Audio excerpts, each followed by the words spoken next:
Il y a une grosse biodiversité ici en Seine-Maritime. Eh bien, on va en parler avec notre camarade Veto. Oui, car quand on arrive ici dans l'estuaire de la Seine, on voit surtout la vocation portuaire, industrielle, mais il y a cette biodiversité qui est étonnante, qui fait qu'il y a une flore très importante qui s'exprime et qui attire aussi beaucoup d'animaux. Alors des mammifères, des insectes, des amphibiens, il y a un petit peu de tout. Et c'est pour ça d'ailleurs qu'en 1997, la baie de Seine a été nommée, classée réserve naturelle nationale. Et alors, c'est le terrain de jeu favori de Franck Deschandolle, qui est photographe animalier et que nous avons suivi le temps d'une journée. On va voir qu'il y a beaucoup de petites astuces, de petites cachettes pour essayer de surprendre des moments incroyables de vie dans cette baie de Seine. Regardez. À quelques pas du Havre, on peut découvrir des paysages encore vierges de la Seine-Maritime, peuplés d'animaux sauvages. Farouches, ces goélands ne se laissent pas approcher facilement. Seul le soleil au petit matin aura la chance de caresser leur plumage.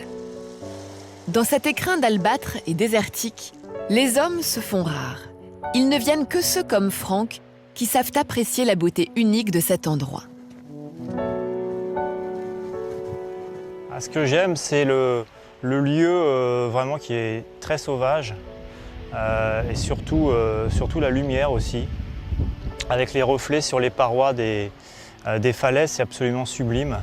C'est vraiment un endroit que j'affectionne particulièrement ici. Oui. Franck n'est pas seulement un fin connaisseur des paysages de sa région. En tant que photographe animalier, il connaît la faune locale par cœur.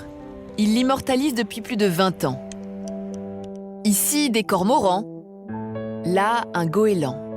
Et c'est au pied des falaises que Franck retrouve cet oiseau bien connu des côtes normandes. Alors, ce sont en fait des jeunes alisies immatures de goéland argenté. C'est une espèce assez présente par chez nous. Alors sa particularité, surtout au Havre, en fait, c'est de nicher sur le toit des maisons, des immeubles. Et donc, il cause, c'est vrai, parfois quelques nuisances, notamment par son cri de bonne heure le matin. Sans doute se le permettent-ils car il demeure une espèce protégée. Mais le terrain de jeu favori de Franck, c'est la baie de Seine. À 2 pas du pont de Normandie, on peut surprendre un héron derrière les roseaux ou assister en direct au ballet du lac des Cygnes. Mais ce n'est pas ce qui intéresse Franck et Philippe, son binôme, qui l'a rejoint. Ces aventuriers sont à la recherche de l'oiseau rare, un butor étoilé. Pour l'avoir, ils vont devoir ruser en utilisant une technique très particulière dite à l'affût. Après avoir repéré ses habitudes, ses endroits de passage, on va donc installer ce qu'on appelle un affût, c'est une petite cabane dans laquelle on se cache pour l'approcher, pour pas qu'il ait peur, et pour pouvoir le photographier si on a de la chance. Et là, pour une fois, on a de la chance d'avoir du soleil en Normandie, donc on va se mettre dans l'affût. C'est parti. Allez. Un affût, c'est donc ça, une sorte de petite tente d'où ne dépassera que l'objectif de l'appareil photo. Le matériel installé, Franck et Philippe vont pouvoir rejoindre le marais. D'accord, oui, ça marche. Attention où tu vas. Dans la chaleur et les piqûres de moustiques, l'attente débute. Donc, il n'y a plus qu'à espérer que notre cible vienne relativement rapidement. Sinon, je suis là au minimum pour 4 heures. 4 heures d'attente.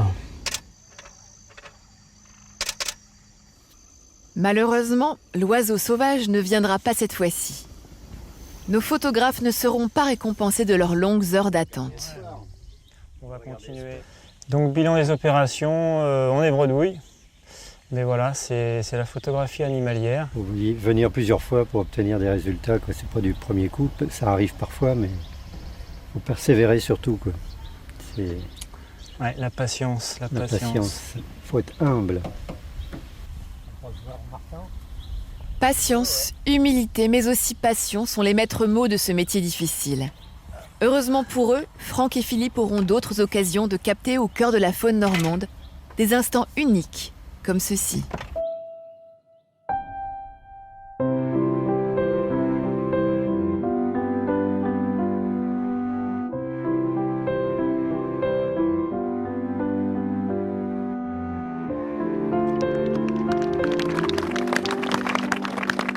de magnifiques clichés vous faites là, Franck. Dites-moi, est-ce que si moi j'ai envie d'aller me balader dans la baie de Seine et faire mes propres photos, est-ce que je pourrais faire des photos aussi belles que les vôtres?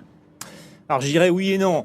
Parce qu'en fait, il faut déjà une bonne condition physique. Bon, je suppose que vous êtes en forme. Je suis en très grande forme. Super forme. Ensuite, il faut un minimum de matériel photo, bien sûr.